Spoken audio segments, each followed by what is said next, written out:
Hello dear students, अभी हम कर रहे हैं आर.एस. अग्रवाल जी की बुक है 9th class math, chapter number 3। Chapter का नाम है factorization of polynomials. Exercise 3C का क्वेश्चन नंबर 32 अभी हम कर रहे हैं। इसको ज़रा ध्यान से समझिएगा, फिर इसके सॉल्यूशन को करेंगे और वो किस प्रकार से होगा वो भी आपको ध्यान से समझना है। एक स्ट्रेटजी है, एक मेथड है, तो आपको वैसे ही इसको करना चाहिए। तो हमारे पास फैक्टराइजेशन करने के लिए ये एक क्वाड्रेटिक इक्वेशन है। इक्वेशन तो नहीं है, क्वाड्रेटिक पॉलिनोमियल है। इक्वेशन तो तब बनेगी जब बराबर में समथिंग आ जाए तो, ठीक है, इक्वल का निशान आ जाए तो इस पॉलिनोमियल को इस पॉलिनोमियल का फैक्टराइजेशन करने के लिए हमें ए बी सी की वैल्यू को पता होना चाहिए।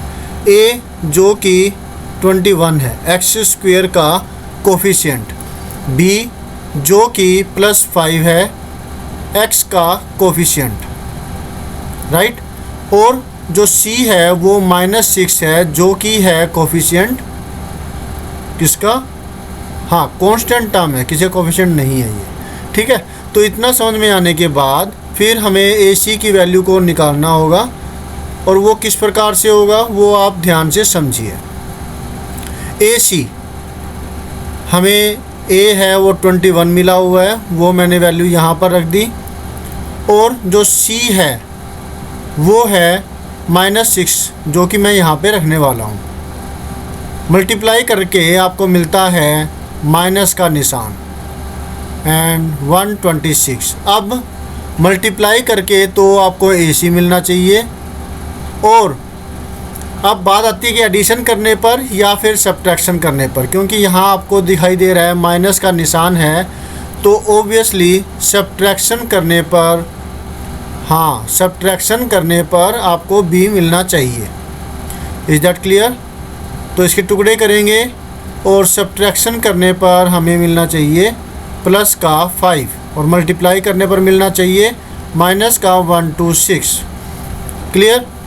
तो अब टुकड़े करते हैं 126 के इस प्रकार से ही। पहले 1 से स्टार्ट करेंगे। 1 × 126 सोल्व करने पर आपको मिलता है कितना, मल्टीप्लाई करके तो 126 मिल रहा है, ऐड करने पर नहीं, सब्ट्रैक्ट करने पर, हाँ, क्योंकि नेगेटिव का निशान है ना, सब्ट्रैक्ट करने पर आपको मिल रहा है 125। आपके ये काम का नहीं है।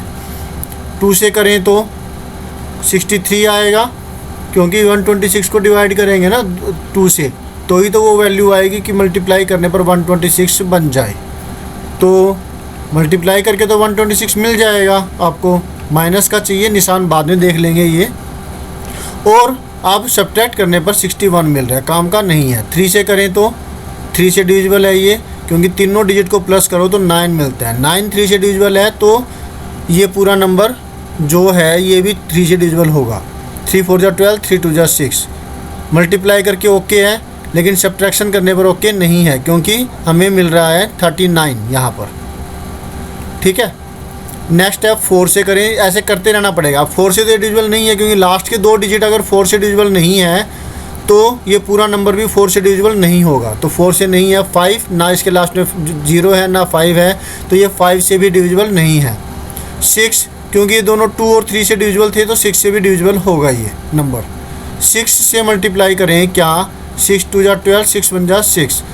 मल्टीप्लाई करके ओके है, सब्ट्रैक्शन करने पर हमें मिलता है 15, और हमें चाहिए था 5, राइट। तो ये हमारे काम का नहीं है।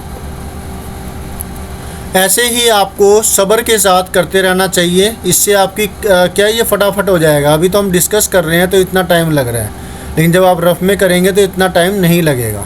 7 से ये डिविजिबल है क्या, 7 1 जा 7, 7, हाँ, 7 से डिविजिबल है। 7 1 जा 7, 7 8 जा 56, बचा था 5 12 के अंदर से, तो 18 - 7 करने पर आपको मिलता है। मल्टीप्लाई करके तो ओके है, लेकिन सब्ट्रैक्शन करने पर 11 मिल रहा है, तो काम का नहीं है। 7 के बाद नेक्स्ट नंबर 8, क्योंकि ये 8 1 जा 8, लास्ट के 3 डिजिट डिविजिबल होने चाहिए। अब ये 3 डिजिट का ही नंबर है, तो 8 से डिवाइड करें तो ये डिविजिबल नहीं है, क्योंकि 46 बचा, जो है 8 1 जा 8, बचा 4 4 6 46, तो ये 8 से डिविजिबल नहीं है, 46 नहीं आता है टेबल में।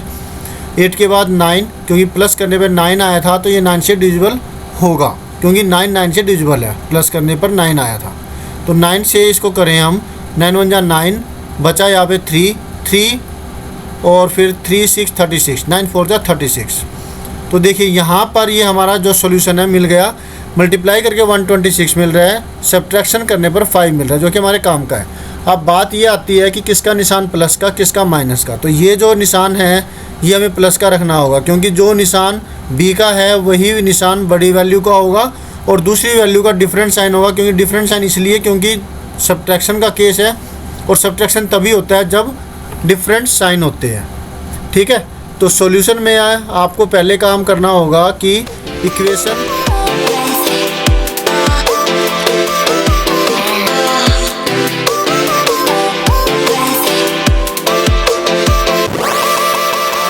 काम करना होगा कि इक्वेशन नहीं, पॉलिनोमियल जो है वो लिख देनी है, इक्वेशन नहीं है क्योंकि इसमें कोई इक्वल का निशान नहीं है। उसके बाद आपको करना होगा टुकड़े और मिडल टर्म को स्प्लिट करना है। तो मिडल टर्म को स्प्लिट करने के बाद आपको जो वैल्यू मिली है वो देखिए, आपको मिलता है 21x²। वैल्यू मतलब कि क्या टुकड़े मिले इसके, 5x को करें तो प्लस का निशान ये होगा बड़ी वैल्यू का, छोटी वैल्यू का माइनस का निशान। अब आप देख रहे हैं 14 - 9 5 होता है। ठीक है, प्लस का 5 चाहिए आपको। ओके, तो और मल्टीप्लाई करके आपको 126 मिल रहा है। तो ये आपकी कंडीशन ओके है। इन दोनों के अंदर कॉमन निकालना है और इन दोनों में कॉमन निकालना है। जो यहाँ पर है इन दोनों में कॉमन क्या निकलेगा, आप देख पा रहे हैं ये भी 7 का मल्टीपल है, ये भी 7 का मल्टीपल है, तो 7 तो आ गया। x² और x के अंदर से x कॉमन आ जाएगा। इन दोनों के अंदर माइनस हमें कॉमन निकालना है, क्योंकि यहाँ पर ये दोनों की दोनों वैल्यूज़ पॉजिटिव है, तो ब्रैकेट में पॉजिटिव आना चाहिए, तो इसलिए माइनस कॉमन लेंगे। यहाँ 6 3 का मल्टीपल है और ये भी 3 का मल्टीपल है, तो 3 कॉमन लेंगे, तो -3 यहाँ कॉमन आएगा। 7x कॉमन लिया हमने, तो जो कॉमन लिया है उसी से हमें डिवाइड करना है दोनों टर्मों को। तो 7x इसके नीचे भी लिख दिया और 7x इसके नीचे भी लिख दिया। इसी प्रकार से -3 कॉमन ले रहा हूँ मैं, -9x डिवाइड में -3 और डिवाइड में -3। तो जैसा था वैसे का वैसे ही लिखा है मैंने, -9x -6। Is that clear? ठीक है, अब जो कट रहा है वो हम वैल्यू वो काट देंगे।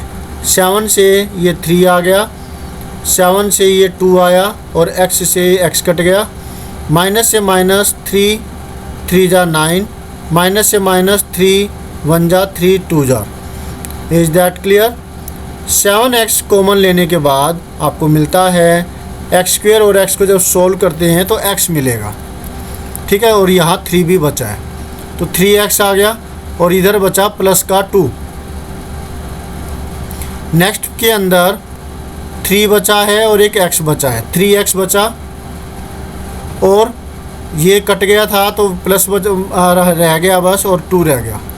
अब आप ये देखिए दोनों के अंदर जो वैल्यू है वो मतलब दोनों के अंदर जो ये एक पॉलिनोमियल आया है, मतलब लीनियर इक्वेशन आई है, तो ये इक्वेशन नहीं, फिर वही बात, लीनियर पॉलिनोमियल आया है, दोनों के दोनों क्या है ये इक्वल है, तो आपका सॉल्यूशन जो है बिल्कुल ठीक है। ठीक है, तो फटाफट से अब आप खुशी मनाइए और आप लाइक कर दीजिए, सब्सक्राइब भी कर दीजिए अगर अब तक नहीं किया तो, शेयर कर दीजिए अपने दोस्तों के लिए, कमेंट कीजिए अपने डाउट को क्लियर करने के लिए और बेल आइकन के बटन को दबाइए ताकि आपको लेटेस्ट अपडेट मिलती रहे। ऑल पे क्लिक करना मत भूलिएगा, ये आपके लिए ही फ़ायदेमंद साबित होंगे। फ्यूचर में मैं आपके लिए बहुत कुछ करने वाला हूँ। मैं सोचता था कि मैं क्या करूं कि भाई जो मैंने इतनी मेहनत की है इतने सालों के अंदर, मैं अभी आज मुझे टाइम नहीं लगता, मैं इसको ज़्यादा प्रायोरिटी नहीं दे रहा हूं।